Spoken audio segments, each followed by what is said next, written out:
오늘날의 소비 사회와 이 넘쳐나는 플랫폼 시대에서 살아남으려면 어떻게 해야 하는지 말해줍니다. 저자는 이런 것들을 다 잘 하려면 우리는 이런 상태여야 한다고 합니다. 지금 이 현 시대를 살아가면서 나를 어떻게 브랜딩해야 하는지 고민이신 분들이라면 이 책을 추천합니다.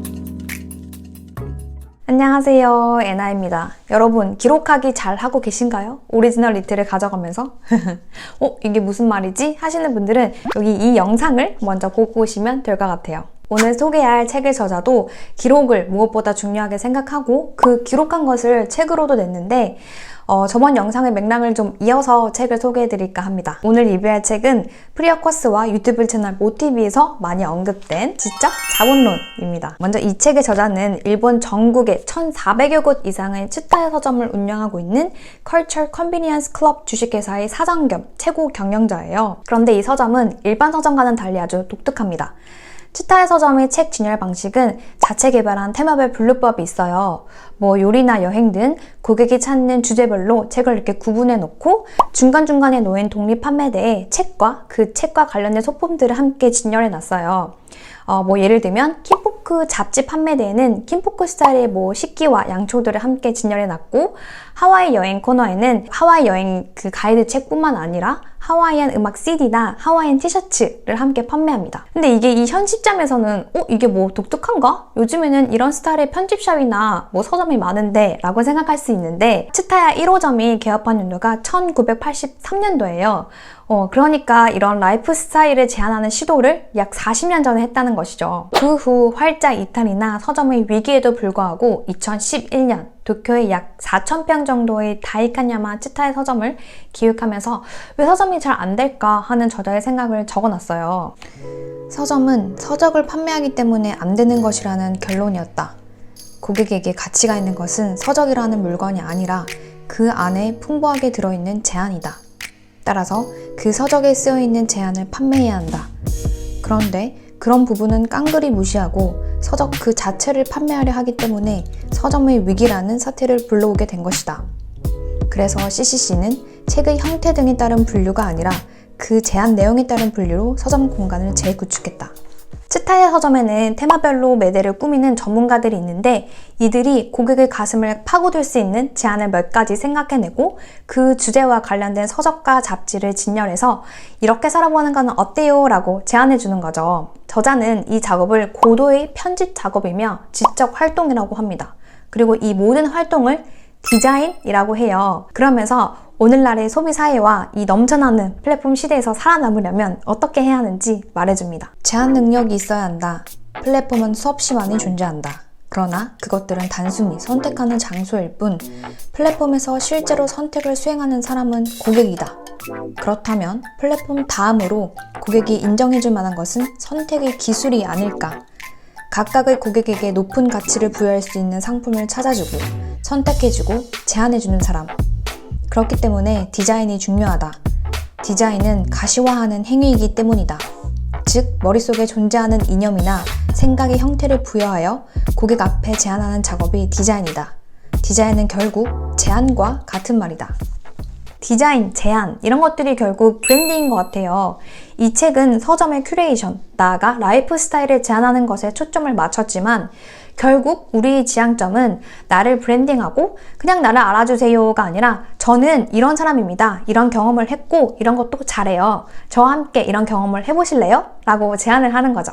그것이 글이든 그림이든 요리든 뭐든지 컨텐츠로 만들 수 있다고 생각을 해요. 저처럼 이렇게 컨텐츠를 만드는 사람뿐만 아니라 이직이나 취직을 준비하는 사람도 적용할 수 있겠죠. 내가 이 회사에서 줄 수 있는 가치는 이런 거예요. 나의 강점을 컨텐츠화 시키고 자신을 브랜딩하는 것이죠. 이것은 내가 모든 것을 잘한다가 아니라 나라는 사람이 어떤 사람인지 상대방에게 확실한 메시지를 주는 것이죠. 그리고 여기서 중요한 건 저자는 먼저 타겟을 확실히 정해야 한다고 합니다. 그렇게 생각하는 구체적인 계기가 아이폰인데 그 문장을 읽어드릴게요.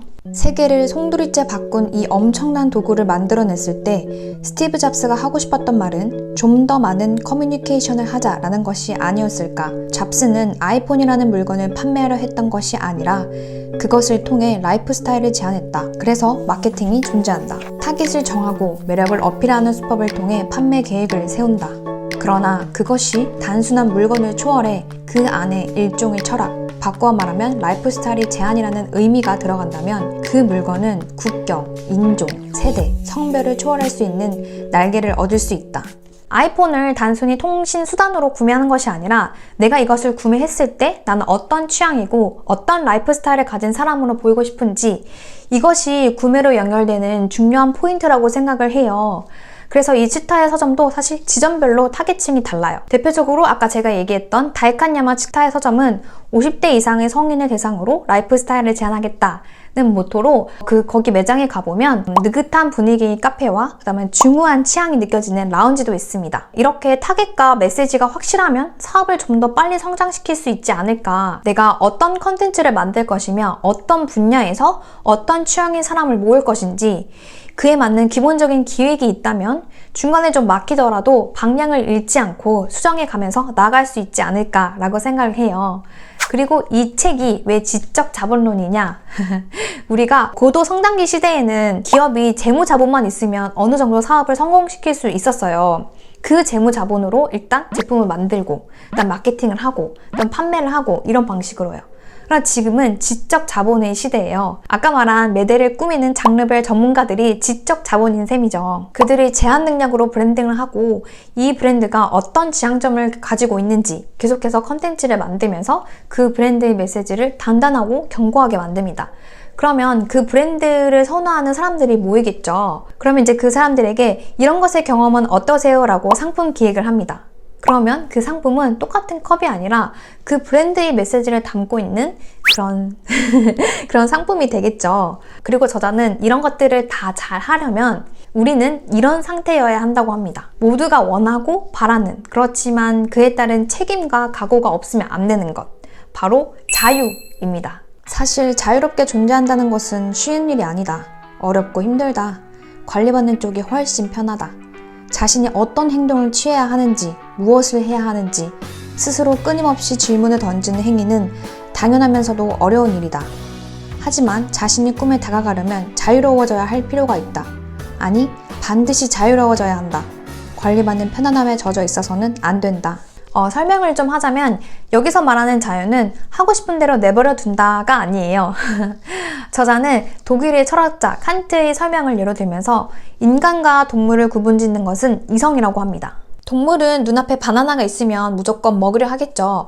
먹지 않는다의 선택의 여지는 처음부터 존재하지 않죠. 즉 자유롭지 않다는 겁니다. 하지만 인간은 이성을 갖추면서 본능에서부터 자유로워졌기 때문에 눈앞에 바나나가 있어도 먹지 않을 수 있죠. 즉 선택의 여지가 발생했다는 겁니다. 본능이나 욕구에 현혹되지 않고 이 이성의 목소리에 귀를 기울이게 되면 자신이 무엇을 해야 하는지, 즉 무엇이 의무인지 깨달을 수 있고 그 깨달음을 따르는 것이 자유라고 합니다. 단순히 하고 싶지 않은 일을 하지 않는 게 자유가 아니라 해야 할 일을 한다는 것이 자유라는 것이죠. 말이 좀 어렵나요? 간단하게 얘기해서 기획이나 브랜딩을 잘하려면 자유로워야 한다. 내 맘대로 할 거야, 하기 싫은 일을 안 할 거야, 이게 아니라 무엇을 해야 하는지 스스로 생각하고 정해서 해야 할 일과 하지 않아야 할 일을 구분 짓는 거죠. 그리고 명심할 건 자유에는 책임감과 그만한 각오가 있어야 한다는 것도요. 제한 능력, 디자인, 브랜딩 이렇게까지 생각이 드니까 왜 모빌스 그룹의 많은 부분이 이 책에서 영향을 받았는지 이해가 되더라고요. 그리고 이 책은 사실 표지랑 제목만 보면 좀 딱딱하고 어려울 것 같은데 생각외로 술술 잘 읽히고 그렇게 두껍지도 않아요. 그리고 이 책의 후반부에는 치타의 서점의 내부 사진도 이렇게 있어서 머릿속에서 이제 이 서점의 내부를 그려가면서 읽었던 것 같아요. 자, 그럼 마지막으로 정리를 하자면 오늘날의 소비 사회와 넘쳐나는 이 플랫폼 시대에서 살아남으려면 제한 능력이 있어야 한다. 그것은 곧 디자인이며 브랜딩이다. 이 브랜딩이란 말이 사실 좀 다소 거창하고 어렵게 들리지만 상대방의 입장에서 또는 고객의 입장에서 그들이 원하는 가치는 무엇인지, 나는 그들에게 줄 수 있는 것은 어떤 것인지를 생각한다면 힌트를 얻을 수 있다. 그리고 내가 어떤 분야, 어떤 취향의 사람들을 대상으로 브랜딩을 할 것인지 타겟층이 명확해야 한다는 것. 그리고 무엇보다 중요한 건 이 두 개를 잘하려면 자유로워야 한다는 것.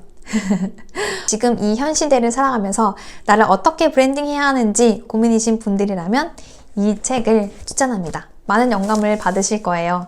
그럼 오늘 리뷰는 여기까지.